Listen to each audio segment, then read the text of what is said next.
Olá pessoal, tudo bem? Boa noite para vocês. Eu sou a professora Lorena Raizama e vim falar com vocês um pouquinho sobre centro cirúrgico.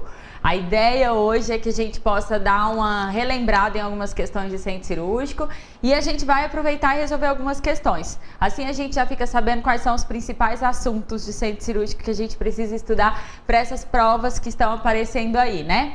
Vamos lá? Vou começar falando sobre as definições, as principais definições de centro cirúrgico. Aqui é importante a gente fazer aquela classificação.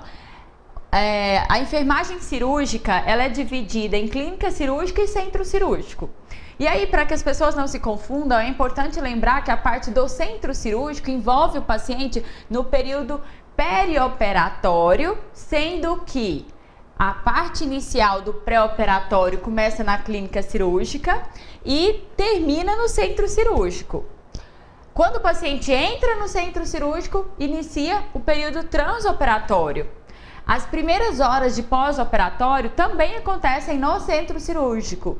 Quando o paciente vai para a recuperação anestésica, ele ainda já está em pós-operatório imediato e este momento está acontecendo dentro do bloco cirúrgico, né? Então é importante a gente fazer a classificação que a enfermagem cirúrgica é dividida em clínica cirúrgica e centro cirúrgico. Nós vamos focar na parte de centro cirúrgico. Para isso é importante a gente lembrar, olha só, quando eu falo de pré-operatório, eu tenho que dividir em dois momentos, que é o pré-operatório imediato e o pré-operatório imediato. O que é o pré-operatório imediato? É importante a gente saber diferenciar. Quando o paciente vai no consultório médico e o médico já indica o procedimento cirúrgico, fala, ó, fulano, você vai ter que fazer, vamos lá, me ajuda aí, olha, o paciente vai ter que fazer uma colecistectomia, que é retirada da vesícula biliar. Vamos já aproveitar essa nomenclatura, precisa ser trabalhada, que a galera vive esquecendo dessas nomenclaturas e não pode, né? Então vamos só, meu paciente foi a um consultório e detectou que o problema dele era na vesícula biliar e ele precisa de uma remoção da vesícula biliar. O procedimento se chama colecistectomia. A partir do momento que o cirurgião indicou o procedimento de colecistectomia, eu já posso classificar que meu paciente entrou em pré-operatório mediato. E o pré-operatório mediato, ele não tem tempo pré-estabelecido. O pré-operatório mediato inicia a partir do momento que o médico indicou o procedimento e vai até quando estiver faltando 24 horas para a cirurgia acontecer. Então, no pré-operatório imediato, meu paciente vai começar a se organizar, vai fazer os exames pré-operatórios, ele vai fazer uma consulta pré-anestésica, ele vai se organizar no trabalho, a vida social, vai parar de fumar para facilitar a cicatrização. Ele vai pensar em todos esses contextos, tá? Porque é uma cirurgia eletiva e ele tem tempo para isso. Pessoal, nem sempre a colecistectomia é uma cirurgia eletiva, tá? Mas nesse caso do meu paciente do exemplo, é uma cirurgia eletiva porque é um paciente que tem uma dor ali e outra que é bem esporádico. Então, meu pré-operatório imediato só vai iniciar quando tiver faltando 24 horas para o procedimento cirúrgico acontecer. 24 horas antes da cirurgia começou o pré-operatório imediato. Tá bom, agora sim, meu paciente já chegou no hospital e ele vai ser encaminhado para o centro cirúrgico. A partir do momento que o paciente entrou no centro cirúrgico, começou o transoperatório. E cuidado você aí, hein? De vez em quando os avaliadores gostam de enganar a gente. Fala que é quando o paciente entra na sala de cirurgia. E não necessariamente. Eu posso considerar que se o paciente entrou na sala de cirurgia, ele está em transoperatório? Sim. Seria uma questão correta na prova. E eu preciso lembrar que este momento começa quando ele entra no centro cirúrgico. Entrou no centro cirúrgico, já iniciou o transoperatório. O transoperatório ainda tem uma segunda parte ali inserida, que é o intraoperatório. O que é o intraoperatório? É o momento que começou o efeito anestésico. Meu paciente foi anestesiado, entrou em intraoperatório. O intraoperatório está dentro do transoperatório, ok? O intraoperatório iniciou Tá, mas não quer dizer que acabou a cirurgia, que acabou a anestesia do meu paciente, né? Não. Meu paciente terminou o procedimento cirúrgico, começou o pós-operatório imediato, mas ele ainda está sob efeito anestésico, tá? Mas então não vou pensar no intra nesse momento. O intraoperatório também acabou quando acabou a cirurgia. Começou o pós-operatório no momento em que se encerrou o procedimento cirúrgico. Agora o meu paciente vai ser encaminhado para a sala de recuperação pós-anestésica. Dependendo da gravidade desse paciente, ele vai direto para a UTI. O pós-operatório imediato também, o pós-operatório também é dividido em imediato e imediato. Só que aqui agora vai começar ao contrário. O pós-operatório imediato começa primeiro e ele dura 24 horas. 24 horas após o procedimento cirúrgico, meu paciente está em pós-operatório imediato. Passaram-se as 24 horas, começou o pós-operatório imediato. É importante você saber definir isso porque o seu avaliador pode pedir para você delegar cuidados específicos no período pré-operatório imediato ou no pré-operatório imediato. É importante a gente saber fazer essa separação porque nesse momento eu tenho cuidados de enfermagem diferenciados, tá bom? Já conhecendo a definição, podemos resolver uma questãozinha. Vamos testar? Olha só. A enfermagem perioperatória, Lorena, que período é esse? É o que envolve o pré, trans e pós. Juntando pré, trans e pós, eu tenho o período perioperatório. A enfermagem perioperatória consiste em 3 períodos que começam e terminam em determinados pontos na sequência de eventos da experiência cirúrgica. O período pré-operatório começa quando o cliente chega ao centro cirúrgico e termina quando inicia a cirurgia. Letra B, o cliente chega ao hospital e termina quando entra no centro cirúrgico. Letra C, o cliente é transferido para a mesa cirúrgica na sala de operação e termina com a admissão na unidade de recuperação pós-anestésica.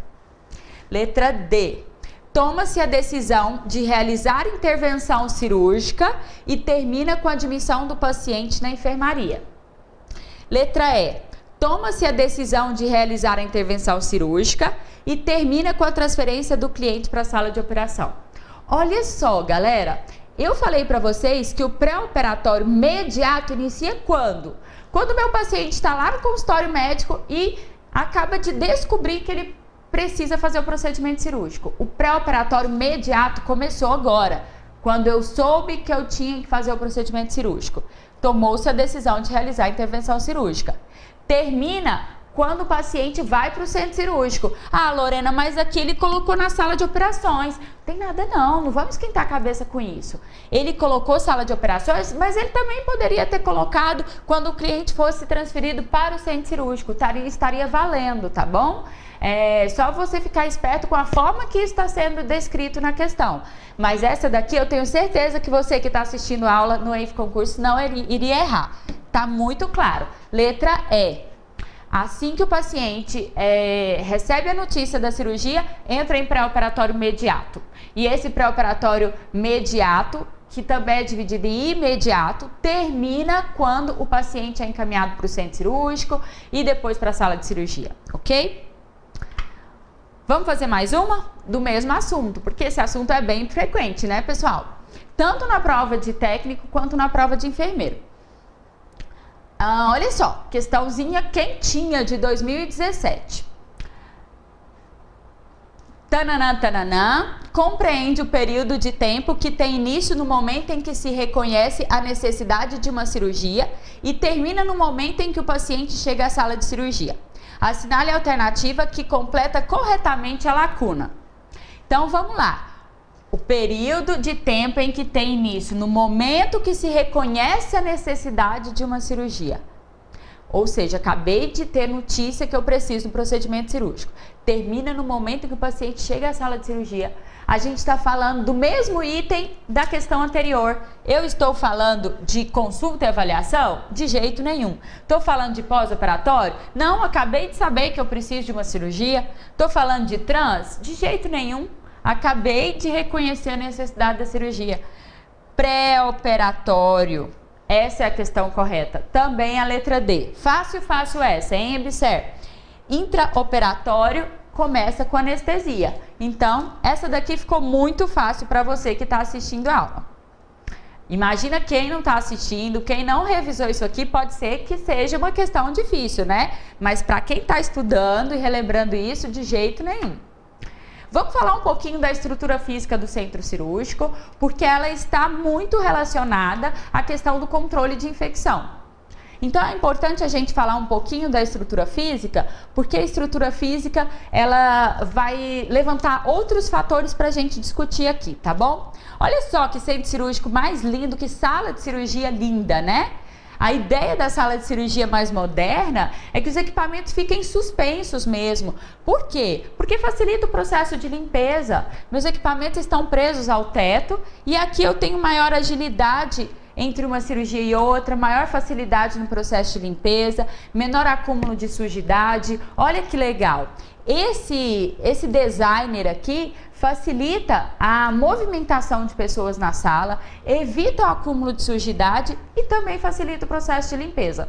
Olha que interessante, eu tenho aqui um monitor, uma tela que eu consigo manipular todos os equipamentos da sala sem ficar andando de um lado para o outro. Porque quando eu fico manipulando muito o equipamento e andando de um lado para o outro, eu também estou levantando, suspendendo partículas e isso pode favorecer a contaminação do sítio cirúrgico. Então a ideia do centro cirúrgico nos dias de hoje é uma área mais limpa, mais ampla, que a gente tenha mais facilidade de fazer o processo de limpeza, tá? E de circular. Pessoal, a RDC de 2002, que fala sobre a planta física, que é a RDC 50, ela continua trabalhando com esse tamanho, dimensionamento de sala, e de vez em quando aparece uma provinha ou outra, alguma questão envolvendo dimensionamento, tá bom? Então é importante a gente ressaltar que nessa classificação de sala a gente vai ter aqui pequeno porte, médio porte e grande porte. Então, de acordo com a complexidade do meu procedimento cirúrgico, eu vou saber quantos equipamentos estarão envolvidos nesse procedimento. Eu preciso saber quantidade de pessoas que vão circular por ali, para eu ver qual é o dimensionamento ideal. Então a gente faz a classificação da cirurgia de pequeno, grande e médio porte e também a classificação da sala de pequeno, médio porte. Olha só, a sala de pequeno porte, ela tem 20 metros quadrados e ainda um dimensionamento de 3,45. Médio porte, 25 metros quadrados com 4,65 de dimensão mínima. E a sala de grande porte tem 36 metros quadrados com dimensão mínima de 5 metros. Galera, vamos ser mais prático? É assim, ó, 20, 25, 36, pequeno, médio e grande, 20, 25, 36. Esses são os tamanhos mínimos para salas de cirurgias de pequeno, médio e grande porte, ok? Aqui a gente já tem uma questão envolvendo a estrutura física. Vamos fazer uma determinação aqui, uma classificação de acordo com a probabilidade de contaminação, tá bom? A gente vai começar a pensar que aquele ambiente proporciona maior facilidade de contaminação do sítio cirúrgico. Vamos ler essa questão com atenção para ver se a gente tem facilidade para responder. Olha isso daqui. Questãozinha de enfermeiro trabalhando controle de infecção. Com o objetivo de orientar o fluxo de pessoas, materiais, equipamentos de necessidade de limpeza, as áreas hospitalares recebem denominação conforme o risco potencial de contaminação. Áreas onde existe o risco aumentado de transmissão de infecções, por serem locais onde se realiza um grande volume de procedimentos de risco ou se encontram pacientes com seu sistema imunológico deprimido, são denominados áreas. Galera, o que tem de mais importante para a gente ressaltar aqui? Áreas onde existe risco aumentado de transmissão de infecção, por serem locais onde se realiza um grande volume de procedimentos de risco, ou se encontram pacientes com sistema imunológico deprimido. Galera, vamos pensar, onde estão, que áreas são essas onde tem o risco aumentado de transmissão de infecção? Que áreas são essas que acontecem procedimentos de alto risco? É na UTI, é no centro cirúrgico, na hemodinâmica. São áreas onde eu tenho que ter um controle maior, porque existe uma probabilidade maior de infecção. Ok?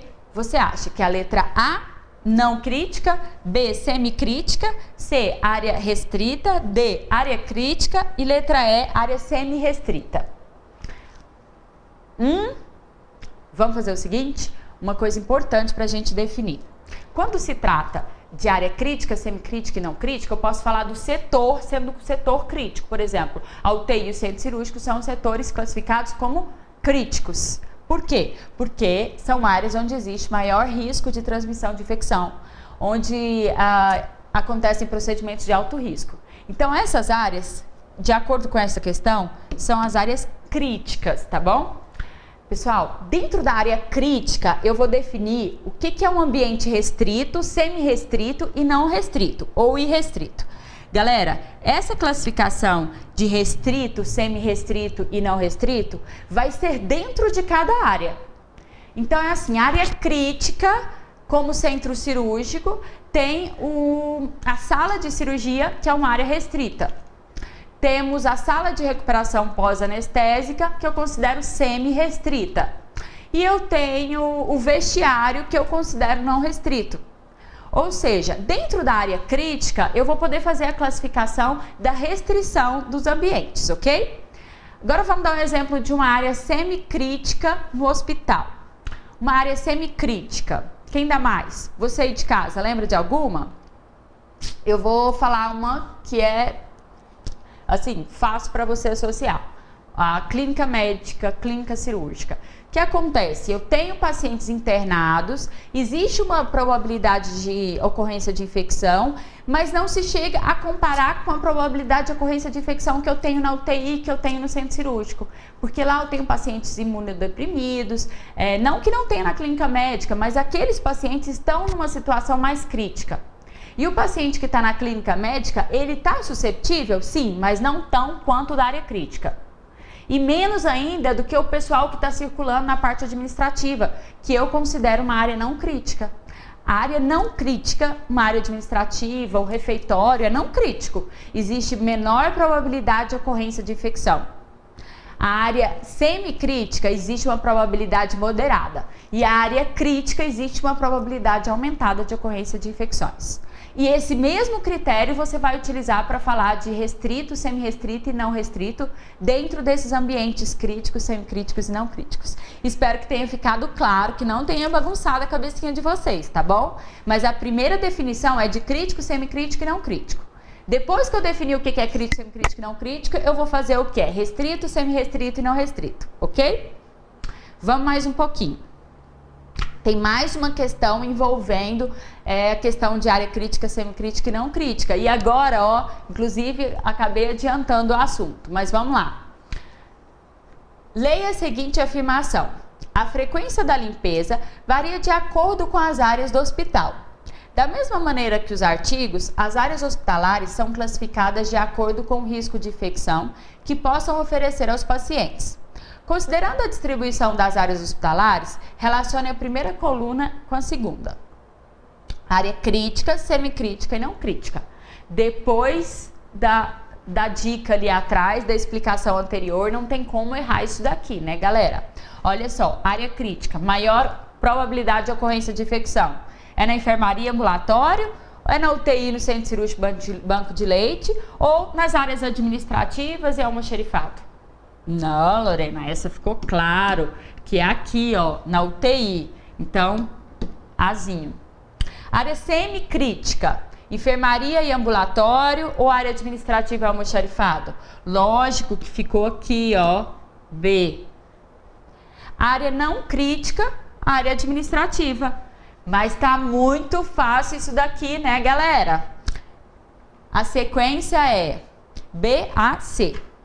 BAC. Então, para você que está assistindo o nosso vídeo, é só um docinho para você ver como fica fácil depois que você assiste uma explicação dessa, né? E a gente tem muito frequentemente essas questões envolvendo controle de infecção em áreas críticas. É importante você relembrar isso, tá bom? Aqui a gente tem uma questãozinha que envolve limpeza e controle de infecção nas salas de cirurgia, no centro cirúrgico. EBSER 2013. Em relação à limpeza em sala cirúrgica, leia as afirmativas abaixo e assinale a alternativa que corresponde à resposta correta. Número 1. A frequência da limpeza concorrente para cirurgias não contaminadas deve ser sempre diária. Vamos frisar o que é importante aqui. As cirurgias não contaminadas devem ser sempre diária. Ele está falando de limpeza concorrente. E a limpeza terminal uma vez por semana. Galera, olha só, muito cuidado com isso daqui. Porque quando eu falo de limpeza concorrente, qual é o conceito que eu tenho que estabelecer? Limpeza concorrente é a limpeza que acontece entre uma cirurgia e outra. Acabou um procedimento, antes de começar o próximo, eu faço limpeza concorrente. E eu tenho que levar em consideração que a limpeza concorrente, ela deve ser criteriosa independente do procedimento que está acontecendo, tá? Eu tenho que levar em consideração que eu não necessariamente conheço o meu paciente. Pode ser uma cirurgia de urgência, por exemplo. Então, a limpeza concorrente, ela é feita entre uma cirurgia e outra. Na questão, já falou que ela é diária. Já não está correto, porque se eu fizer 5 cirurgias no dia, eu vou ter que fazer no mínimo 5 concorrentes, ok? Então, já matou aqui. E a limpeza terminal? Com que frequência ela acontece? Galerinha que trabalha na área, cuidado, hein? Porque o pessoal acha que limpeza terminal se faz uma vez por semana, no sábado ou no domingo. Porque essa é a rotina da maioria dos hospitais. Mas eu quero que vocês saibam que a limpeza terminal, segundo a literatura, deve ser feita após a última cirurgia do dia. Afinal de contas, o conceito de limpeza concorrente é que acontece entre uma cirurgia e outra. Acabou a última cirurgia do dia, eu vou fazer concorrente? Não, o correto é que você faça limpeza terminal. Afinal de contas, você não tem outra cirurgia ali. Então, não está entre uma e outra. A última cirurgia do dia, então agora eu vou fazer uma limpeza mais criteriosa ainda, envolvendo parede e chão de uma forma mais criteriosa, limpando os equipamentos de forma mais criteriosa ainda. Posso ver a possibilidade e a necessidade de fazer limpeza do teto. Então, hoje a gente tem uma normativa que diz que a limpeza terminal deve acontecer após o último procedimento cirúrgico, ok? Atualmente, com a utilização das precauções padrão, acredita-se que todos os pacientes devem ser considerados contaminados e, consequentemente, todas as cirurgias contaminadas. Desta forma, a limpeza deve ser realizada de forma semelhante e criteriosa em todas as cirurgias. Galera, é o que eu estava falando para vocês. Independente do meu paciente, eu tenho que fazer uma limpeza criteriosa, porque pode ter algo desconhecido ali, tá? Especialmente nas cirurgias de urgência e emergência, que eu não conheço profundamente meu paciente, é importante que se faça uma limpeza muito criteriosa, independente do que eu sei de colonização deste paciente, ok? Essa questãozinha aqui, então, a gente já viu que tá errada, e essa daqui eu vou colocar para vocês que está verdadeira, tá bom? Embora isso aqui parece estranho, né? A utilização das precauções padrão, acredito que todos os pacientes devem ser considerados contaminados. Eu achei essa afirmativa muito pesada mesmo quando eu vi a prova.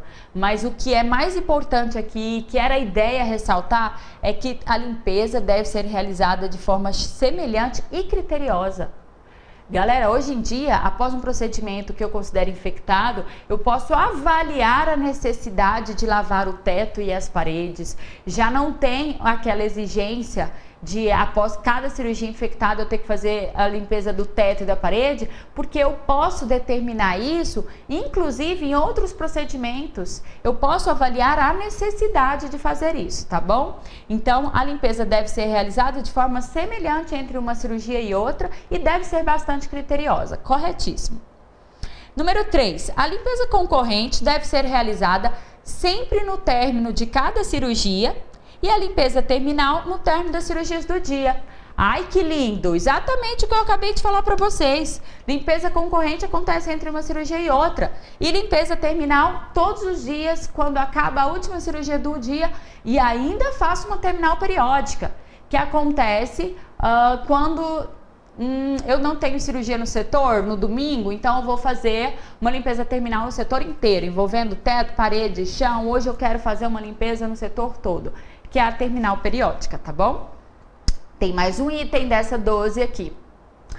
A maioria das contaminações são transmitidas por via aérea, portanto, devem ser tomadas medidas de precaução diretamente com o ambiente, como a utilização de formalização nas salas por período de 24 horas antes das cirurgias.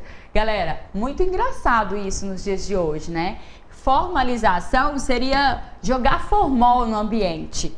Isso não existe mais, né? Mas para quem é de outras épocas aí, isso já foi cogitado, utilizar desinfetante na sala, deixar a sala fechada por cerca de 2 horas para depois a equipe entrar e fazer o processo de limpeza. Mas agora a gente já sabe que não, que o ideal é que você limpe o quanto antes. As pessoas devem entrar nessa sala e começar a fazer a limpeza o mais rápido possível. A maioria das contaminações são transmitidas por via aérea, portanto, devem ser tomadas medidas de precaução diretamente com o ambiente. Galera, temos medidas com o ambiente, mas não necessariamente com este produto, né? E por período de 24 horas, não. Já pensou nos dias de hoje eu deixar uma sala parada 24 horas? De jeito nenhum. A sala é limpa imediatamente após o término do procedimento cirúrgico, tá? Hoje em dia, isso aqui não existe mais. Acabou a cirurgia, começamos a limpeza da sala. E para isso a gente tem desinfetante à base de quaternário de amônia, desinfetante à base de biguanida, associado ao quaternário, que tem efeitos excelentes em relação a alguns micro-organismos que são até resistentes, e a gente consegue fazer uma limpeza criteriosa imediatamente após o término do procedimento cirúrgico. Ainda mais que a gente sabe que agora esses micro-organismos, eles precisam de fomites para chegar em outro paciente e fazer contaminação. Ele não vai sair voando assim, né? Então, a minha preocupação não é necessariamente a transmissão por via aérea. Ok? Olha só. A gente vai falar um pouquinho da classificação segundo o tempo de duração da cirurgia. A gente já falou da classificação segundo o porte, que envolve grande, pequeno e médio porte. E agora eu vou falar de porte 1, 2, 3 e 4. Olha só, galera. Pequeno, médio e grande porte de cirurgia está relacionada à perda de fluidos corpóreos. Cirurgia de grande porte, existe uma grande probabilidade de perda de fluidos corpóreos. A de pequeno porte tem pequena probabilidade, a de médio tem média probabilidade. Agora, eu estou fazendo uma classificação que está relacionada a porte pelo tempo. Aí é porte 1, quando a cirurgia vai durar até 2 horas.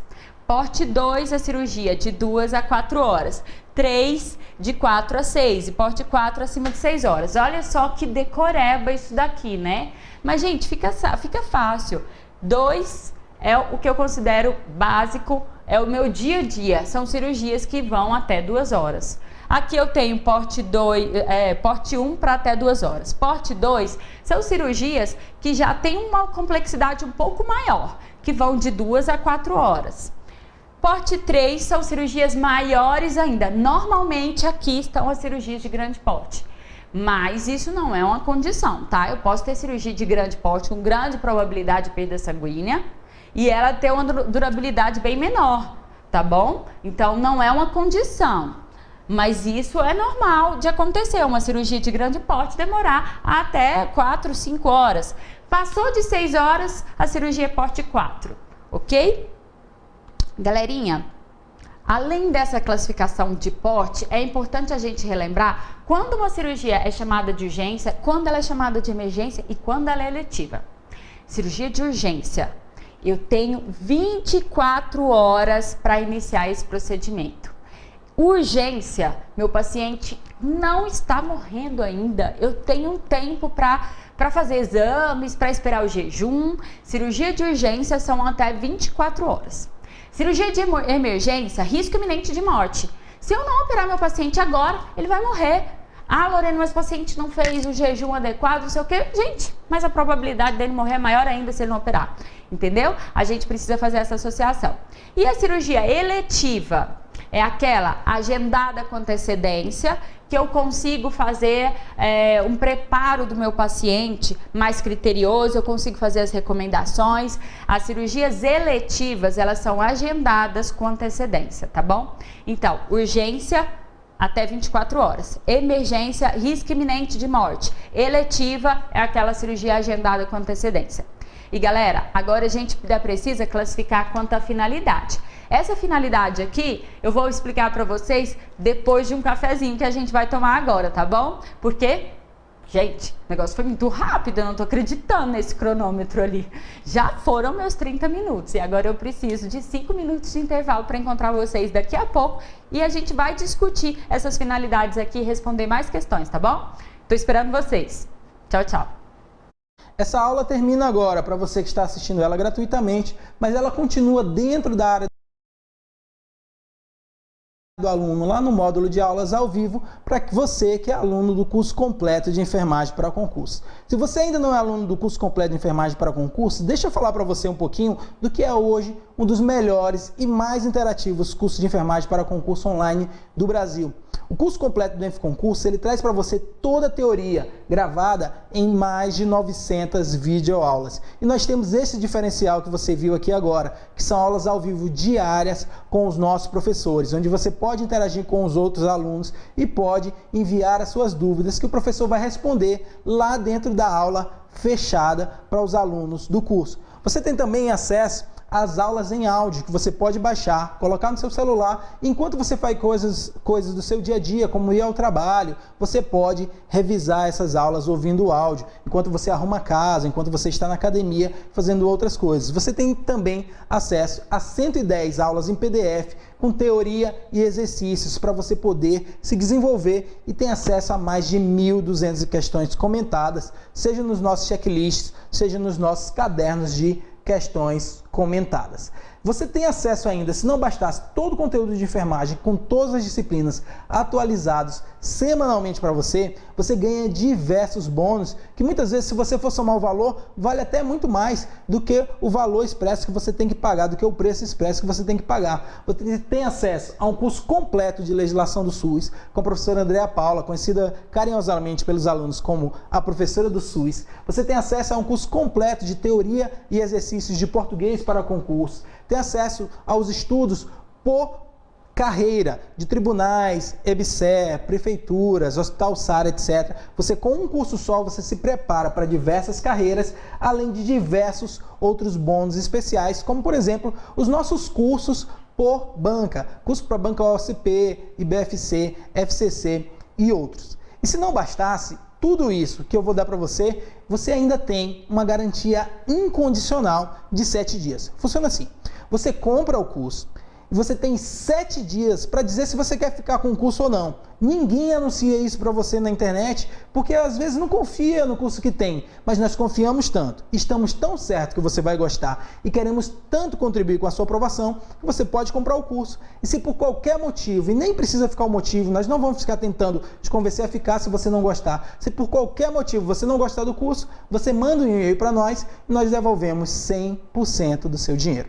Se você está preparado, se você quer ser aprovado com a estrutura mais interativa de concurso de enfermagem do Brasil, clica no botão aqui na descrição desse vídeo e se inscreve no EnfConcurso. Sua melhor preparação em concurso de enfermagem. Um abraço, até mais.